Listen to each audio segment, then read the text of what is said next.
ဘီလက်မီနဲ့မတည့်တဲ့အနာဖြစ်နေတာဘာဆေးလင်းရမလဲပေါ့နော်အဲ့တော့ဘီလက်မီနဲ့မတည့်တာဖြစ်တာကတော့အများသောအဖြစ်တော့ကျွန်တော်တို့ကနှင်းကူပေါ့နော်conductor မတိုက်တယ်လို့ခေါ်တယ်ဒီမတည့်တာနဲ့ထိတွေ့ပြီးတော့အရေပြားရောင်ရမ်းခြင်းပေါ့နော်အဲ့တော့ဒီလိုယောဂတွေကတော့တကယ်ကတော့တခြားစနစ်ကျကုသမှာပဲယောဂသက်တာမယ်ဒီလိုနှင်းကူယောဂတွေကတစ်ခါဖြစ်ပြီးဟိဆိုရင်ခဏပြန်ပေါ်တတ်တယ်ပေါ့နော်အဲ့တော့ကိုကမတည့်ဘူးဆိုရင်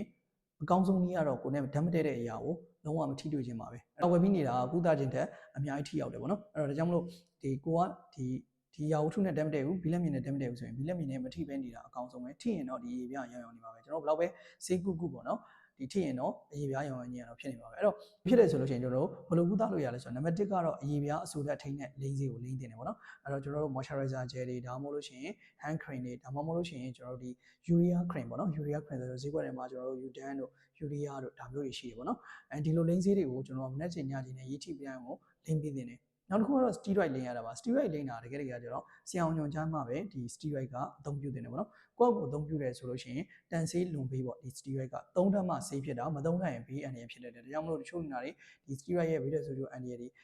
ဖြစ်ပြီးတော့အကျော်ပြတ်တာတွေနော်ရေပြားပါတာတွေပြီးစက်နာပေါက်တာတွေဖြစ်ကြတာပေါ့နော်အဲ့တော့ဒီ